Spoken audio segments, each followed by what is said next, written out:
ভাবে আঘাতপ্ৰাপ্ত hello' guys welcome to my YouTube channel Pinku's vlogs. তো গাইজ এটা ডাঙৰ কথা হৈছে, আজি এটা বেলেগ এটা ভিডিঅ' হ'ব গাইজ। তো কি জানে, তো ইউটিউবতে গাইজ ভাঙা টিভি খিতিয়া গাই তো তাৰ এটা আক্ৰমণ হৈছে গাইজ। তো যোৱা বৃহস্পতিবাৰ এটা গাইজ প্ৰগ্ৰেম কৰিব যাওঁতে তো কোনোবাই গাইজ চিনি নাপাওঁ অচিনাকি মানুহ গাইজ মাথাত মাৰি দিছে। তো মধুৰ বটলেৰে গ্লাছেৰে আৰু মাৰি দিওঁতে গাইজ অকণমান সেই হৈছে, তাৰ অকণমান বেছিকৈ হৈছে। তো গলতো মাৰিব হৈছিল আৰু গলত মাৰোঁতে গাইজ তো হাতখন কাটি দিছে আৰু হাতখনত কাটা গৈছে। তো আপোনালোকক বঢ়িয়াকৈ মই দুটা ক্লিপ দেখুৱাই আছোঁ, তো চাই লওক আৰু ভগৱানৰ ওচৰত এইটোৱে প্ৰাৰ্থনা কৰ যাতে সোনকালে সুস্থ হৈ আহে। তো এইটোৱে গাইজ, তো ভালকৈ চাই লওক গাইজ। তো বলক ভিডিঅ'টো আমি আৰম্ভ কৰা গাইজ, ক্লিপটো চাই লওক এই দুইটা ক্লিপটো। ভাঙা টিভি খ্যাত ইউটিউবাৰ খিতেকাই ICUত। ইউটিউবাৰ তথা অভিনেতা দীপজ্যোতি ডেকাৰ লগত কোনে কৰিলে ভয়ংকৰ কাণ্ড। অনুষ্ঠান কৰিবলৈ যাওঁতেই দুষ্কৃতিকাৰীৰ আক্ৰমণ। দুজন মানে তাৰমানে হেৰি কৰিব আহিলে, এই ফটো উঠিব তাৰ লগত, সেইখিনি সময়ত পিছফালৰ পৰা আহি মাথাত মাৰি দিছে।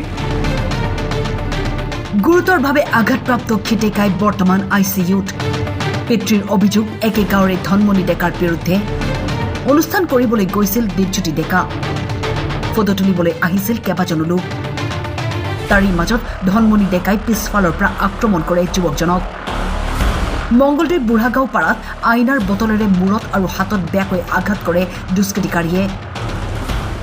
সি প্ৰগ্ৰেম কৰিব আহিছিল নেকি 7:30-8টামান বজাত, এই মংগলদৈ আপোনাৰ গামবুঢ়াপাৰা। তাৰপিছতে প্ৰগ্ৰেম শেষ হোৱাৰ পিছত 8:30 7:30 এনেকুৱা সময় এটা। তাৰপিছতে শেষ হোৱাৰ পিছত কোনোবা দুজন মানে তাৰমানে হেৰি কৰিব আহিলে, এই ফটো উঠিব তাৰ লগত, সেইখিনি সময়ত পিছফালৰ পৰা আহি মাথাত মাৰি দিছে। তাৰপিছত মাথাত মৰাৰ পিছত আকৌ এটা গলত মাৰি দিব খুজিছিল। তাৰপিছত হাতখন এনেকৈ তাৰমানে হাতত কাটা গৈছে, গলত নবী হাতত বেয়াকৈ দখম হৈছে, এৰেজাত দিয়া পাছে।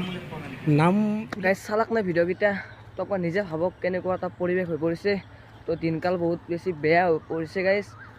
তো গাইজ আৰু ভালে ভালে ভাল হৈ আহক। তো খিতেকাই দীপজ্যোতি ডেকাই, তো তাৰ ভিডিঅ' চাই ভাল লাগে গাইজ, আৰু আপোনালোকৰ মাজতো যাতে সেই ভিডিঅ'বিলাক দিব পাৰে। তো সেয়া কামনা কৰিলোঁ গাইজ, আৰু সোনকালে ভাল হয় সেইটো সুস্থ হওক গাইজ। আমাৰ গাঁৱতো বিহু আছে 29 বহাগ, আহিব পাৰে গাইজ, গুৰেশ্বৰ এনেকৈ আহিব পাৰিব জালুকবাৰী হয়। আজি ভিডিঅ'টো আছিলে, যদি ভিডিঅ'টো চাব পালে like comment share subscribe. Next ভিডিঅ'টো কৈছে বাই বাই।